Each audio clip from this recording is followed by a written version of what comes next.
Who do you say that I am? So here we have another strange response from Jesus.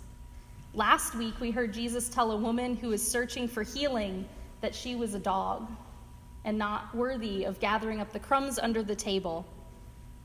And Billy helped us figure out a little bit of what Jesus meant by that and what that could mean for us. And now this week we hear Jesus tell Peter, one of his disciples who has mostly faithfully been following him, call him Satan.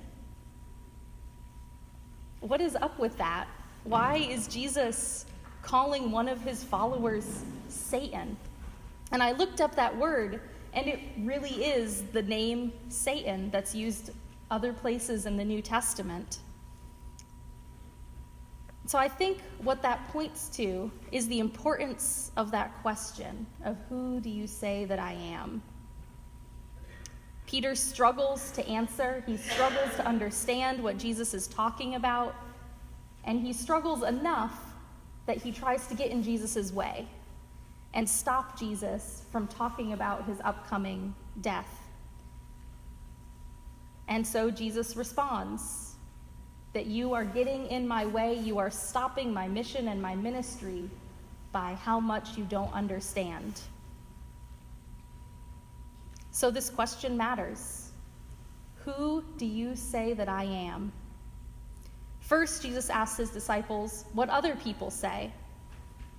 They respond, well, they say you're John the Baptist or maybe even Elijah. You're the return of something that we knew, a great prophet of the past who's come back to us again, raised from the dead.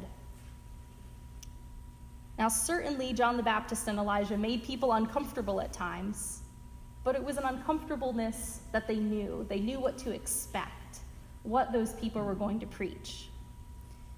And there is some comfort in knowing what to expect, knowing what God is going to be doing and what these people are going to be saying.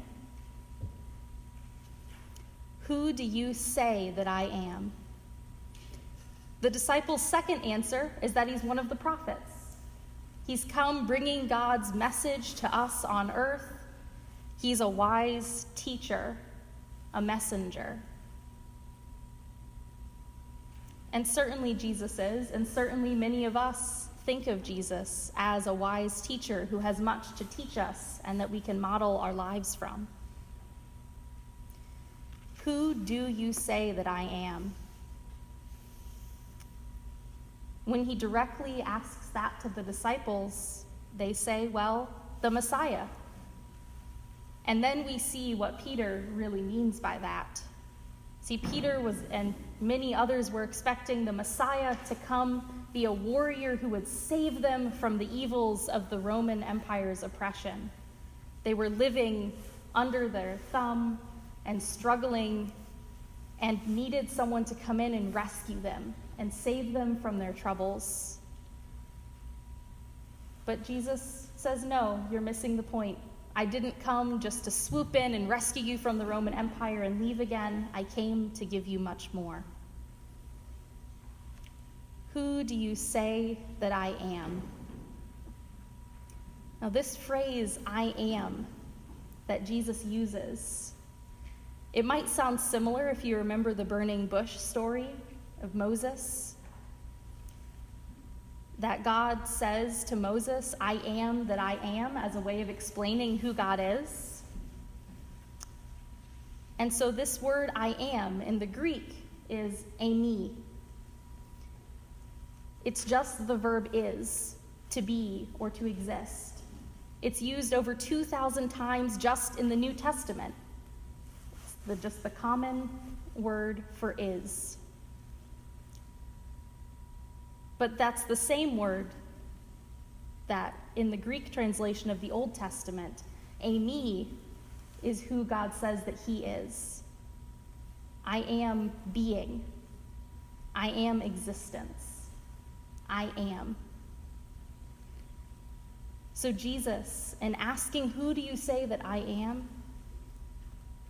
He is giving us the answer that he is life, that he is existence. He is.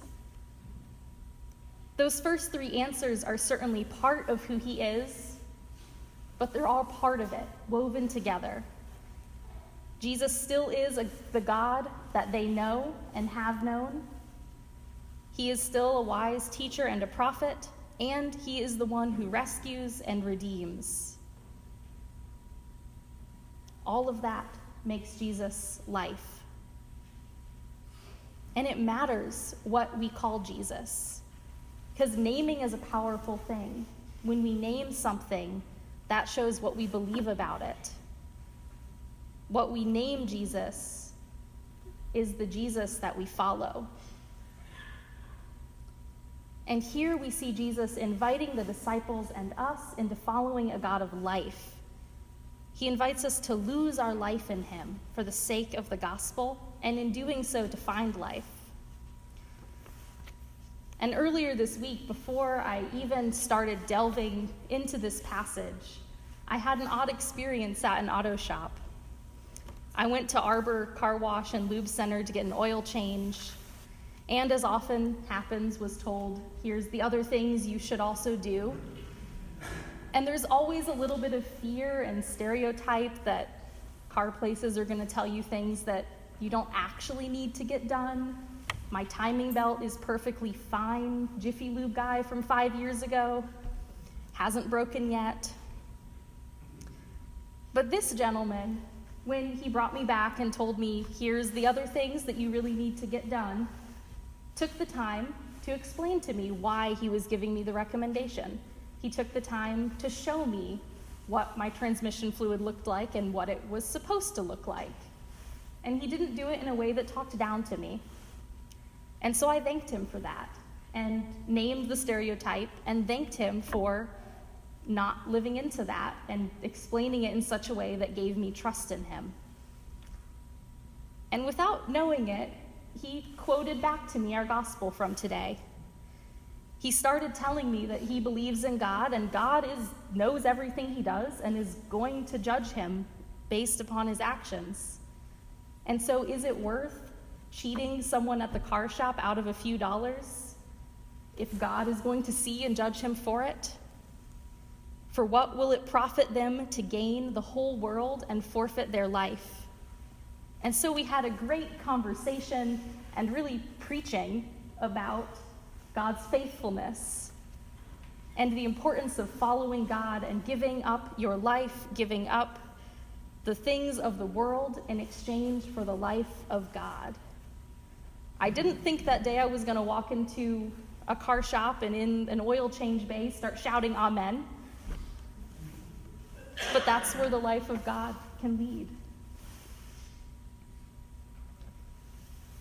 So we're invited, as Jesus tells Peter, to not think on human things, but think on the divine things.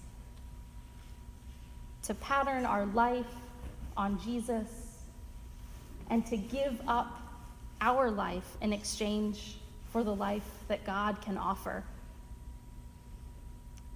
So my invitation to you this morning is to just think for a minute.